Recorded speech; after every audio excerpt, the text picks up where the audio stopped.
Welcome to Bharat exams academy. நம்ம இன்றைக்கி என்ன பார்த்துக்கிட்டு இருந்தோம்னா கோஆப்ரேட்டிவ் எக்ஸாம்ஸ்க்குரிய கண்டென்ட் பார்த்துக்கிட்டு இருந்தோம். அதில் நம்ம கோஆப்ரேட்டிவ் புக்கில் இருக்கக்கூடிய கண்டென்ட்டில் ஃபஸ்ட் லெசனுடைய கண்டினியூஸ் இன்றைக்கி பார்க்கலாம். இந்த எக்ஸாம்ஸ்க்குரிய study material, test batch and online classes எல்லாமே நம்ம அகாடமியில் அவைலபிளாக இருக்குது. வில்லிங் ஸ்டூடெண்ட் காண்டாக்ட் பண்ணுங்கள். வாங்க வீடியோக்குள்ளே போகலாம். ஃபஸ்ட் கொஸ்டின் பாருங்கள். 35 வரை நம்ம லாஸ்ட் வீடியோவில் பார்த்துருந்தோம். 36லேருந்து பார்க்கலாம். மேலாண்மையில் ஹெச்எம்டி என்பது எதனை குறிக்கிறது? ஹெச்எம்டி அப்படின்றது எதனை குறிக்கிறது அப்படின்னு கேட்குறாங்க. அப்போ H for human, M for materials, T for time சொல்லுவாங்க. அதாவது மனித சக்தி, பொருட்கள், நேரம். அப்போ இவை மூன்றையுமே குறிக்கிறது. ஹெச்எம்டி என்பது மனித சக்தி, பொருட்கள், நேரம் மூன்றையுமே குறிக்கிறது. ஓகேங்களா? ஒரு நிறுவனத்தில் குறிக்கோளை அடைவதற்கு மனித சக்தி, பொருட்கள், நேரம் இவை மூன்றையும் முறையாக பயன்படுத்த வேண்டும்.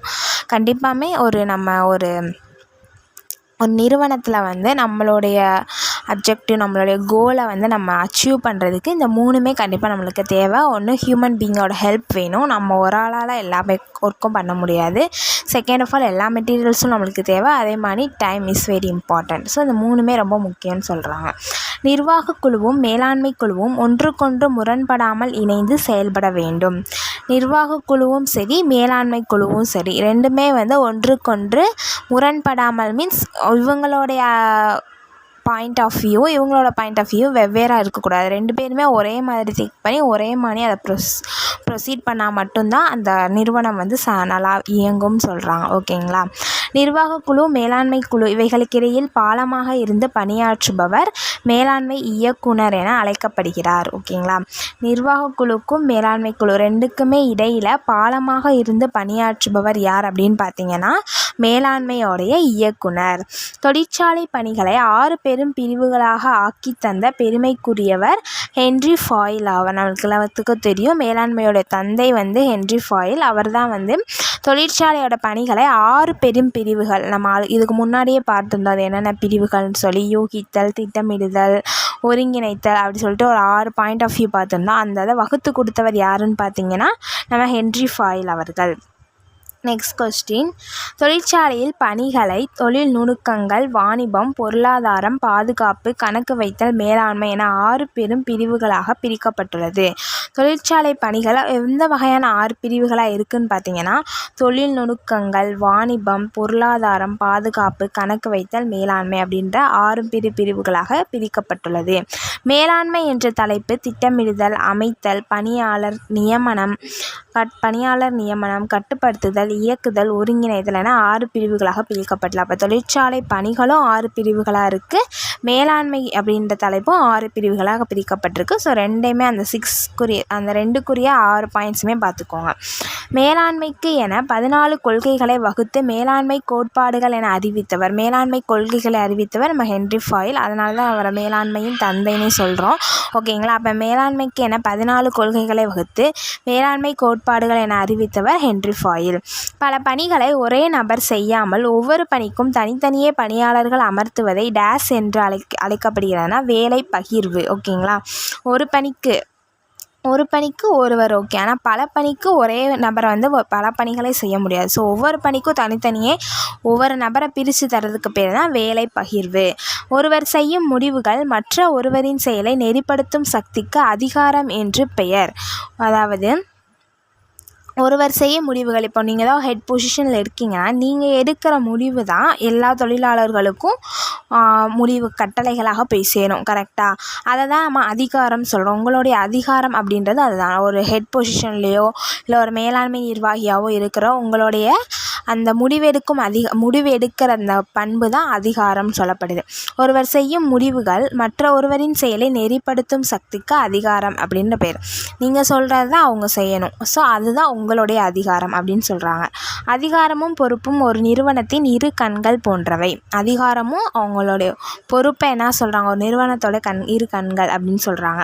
ஒரு நிறுவனத்தில் மரியாதை, பணிதல், நன்னடத்தை, ஒப்பந்தப்படி நடத்தல், நடந்து கொள்ளுதல் என்பது ஒழுக்கம் என்பதை குறிக்கிறது. ஒரு நிறுவனத்தில் எது ஒழுக்கம்னு சொல்கிறாங்க அப்படின்னா மரியாதையாக நடத்தணும், எல்லாரையுமே பணியுடன் நடத்தணும். ஸோ நம்ம ஹெட் ஆஃபீஸ்க்கு நம்ம பணிஞ்சு நடக்கணும், நன்னடத்தை நல்லபடியாக நடக்கணும், ஓகேங்களா. நல்லா ஒழுக்கமாக நல்லபடியாக இருக்கணும். ஒப்பந்தப்படி நடந்து கொள்ளுதல், அதாவது என்ன ஒரு ஒப்பந்தம் போட்டிருக்காங்களோ, என்ன ஒரு அக்ரிமெண்ட் இருக்கோ அந்த அக்ரிமெண்ட் படி நம்ம வந்து செயல்படணும்னு சொல்கிறாங்க. அதை தான் வந்து நிறுவனத்துக்குரிய ஒழுக்கம் அப்படின்னு சொல்கிறாங்க.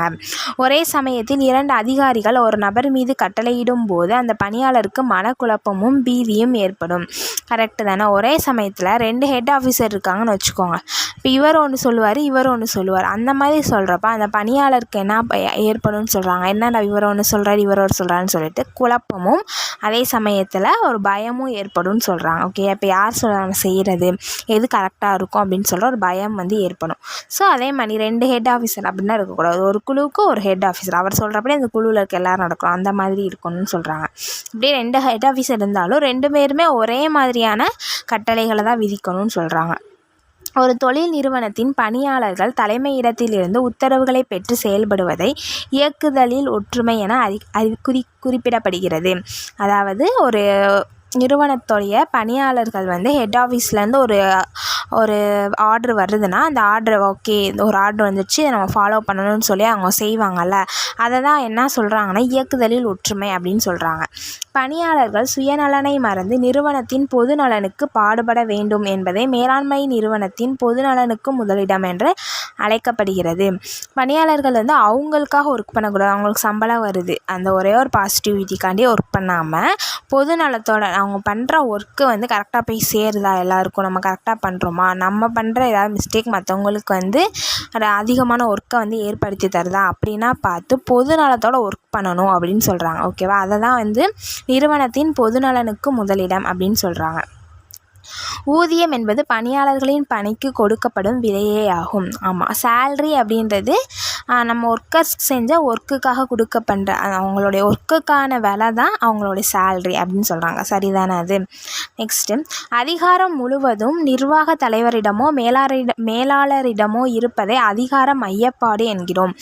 கண்டிப்பாக வந்து ஒரு ஆஃபீஸ்னு எடுத்துக்கிட்டாலும் சரி, ஒரு இன்ஸ்டியூஷன் எதுனாலும் சரி, அங்கே இருக்க ஒரு அதிகாரம் முழுவதும் யார்கிட்ட இருக்குன்னா அங்கே இருக்கக்கூடிய நிர்வாக தலைவரிடமோ இல்லை மேலாளரிடமோ இருக்கிறது தான் அதிகார மையப்பாடுன்னு சொல்கிறோம். அதுதான் வந்து அதிகார மையப்பாடு, அவங்ககிட்ட தான் இருக்கணும், அதுதான் கரெக்ட் அப்படின்னு சொல்கிறாங்க. ஓகேவா, அதான் அதிகாரம். அப்போ தான் அதிகாரம் வந்து ஒரு மையப்பகுதியில் இருக்குதுன்னு அர்த்தம். அப்போ தான் எல்லாத்துக்கும் கரெக்டாக வந்து அந்த அதிகாரமானது எல்லாருக்கிட்டையும் கரெக்டான வேலையை வந்து வாங்கும். ஓகேங்களா, அதை தான் அதிகார மையப்பாடுன்னு சொல்கிறோம். ஸோ யார்கிட்ட இருக்கணும் அதிகாரம், வந்து நிர்வாக தலைவரிடம் இருக்கணும், இல்லைனா மேலாளர்கிட்ட இருக்கணும்னு சொல்கிறாங்க. அதிகாரம் மேலாளரிடமிருந்து கீழ்மட்ட பணியாளர்களுக்கு பகிர்ந்து அளிப்பதை அதிகார பரவலாக்கல் என்கிறோம். ஒரு அதிகாரம் வந்து அப்போ வந்து மேலாளருக்கும் சரி, அவங்களுக்கு கீழே வேலை பார்க்குறவங்களுக்கும் சரி, ஒரு அதிகாரமானது பகிர்ந்தளிக்கப்படுறதுன்னு சொல்கிறாங்க. அதாவது இவங்களுக்கும் ஒரு அதிகாரம் இருக்குது, சேமஸ் இவங்களுடைய அதிகாரமும் பணியாளர்களுக்கும் அதே சேம் அதிகாரம் இருக்கும் அப்படின்ற மாதிரிலாம் இருக்கும்ல. இப்போ இவங்க வந்து ஒரு இந்த வேலையை வந்து இன்றைக்குள்ளே முடிக்கணும், இந்த டைமுக்குள்ளே முடிக்கணும்னு சொல்கிறாங்கன்னா அந்த பணியாளர் வந்து எல்லாருக்கிட்டே போய் சேர்க்குறாங்க. அப்போ அந்த பணியாளர் வந்து அந்த பணியாளர்களே ஒரு ஹெட் பொசிஷனில் இருக்கிற மாதிரி. ஸோ அந்த மாதிரி அதிகாரம் வந்து ஒருத்தவங்களுக்கு வந்து இப்படி பரவுவதை அதிகார பரவலாக்கல் அப்படின்னு சொல்கிறாங்க. ஓகேங்களா, அடுத்து அதிகார ஏறி வரிசை என்பது நிறுவனத்தின் மேல்மட்ட அதிகாரிகள் அலுவலக உதவியாளர்கள் வரை உள்ள நியமன வரிசையை குறிக்கிறது.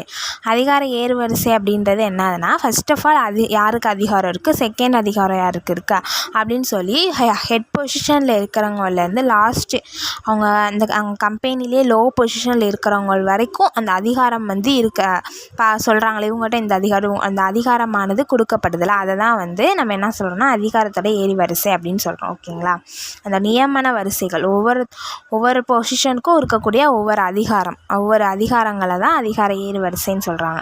பணியாளரையோ அல்லது ஒரு பொருளையோ தேடும் வகையில் காலத்தை வீணாக்குவதை தடுக்கவே இட அமைவு கோட்பாட்டின் நோக்கமாகும். அதாவது கண்டிப்பாக வந்து ஒரு ஆஃபீஸ் அப்படின்றப்போ, ஒரு நிறுவனம் அப்படின்றப்போ பணியாளர் தேவை, அதே மாதிரி அந்த நிறுவனம் அந்த இன்ஸ்டியூஷனுக்குரிய பொருள் தேவைப்படும்.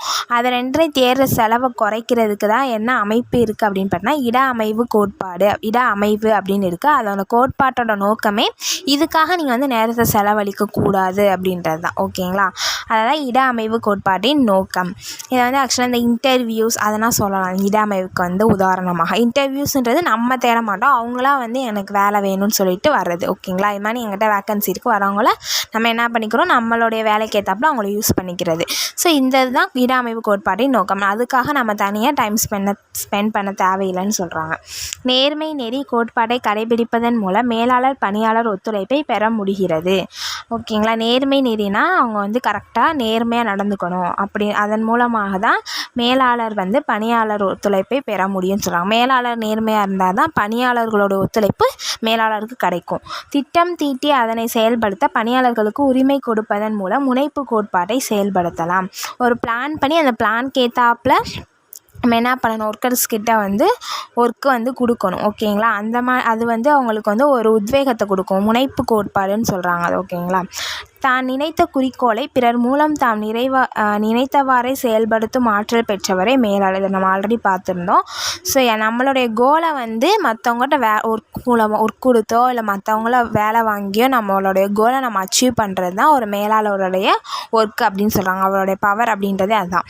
நிறைந்த அறிவு, சிறந்த தொழில் திறன், விரைந்து முடிவெடுக்கும் வல்லமை, பாகுபடுத்தி அறியும் தெளிவு பெற்றுள்ளவர் மேலாளர். எல்லாமே மேலாளருடைய பண்புகள் கொடுத்துருக்காங்க. அவங்கள்ட்ட ஃபுல் நாலேஜ் வந்து அதிகமாக இருக்கணும், அந்த தொழில் திறன் வந்து இருக்கணும், விரைந்து முடிவெடுக்கும் வல்லமை, சீக்கிரமாக வந்து ஒரு முடிவு எடுக்கக்கூடிய அந்த அந்த லீடர்ஷிப் குவாலிட்டின்னு சொல்லுவாங்களா, அது இருக்கணும். அந்த மாதிரி தான் சொல்கிறாங்க. இது ஃபுல்லாமே யாருடைய பண்புகள்னால் மேலாளர்.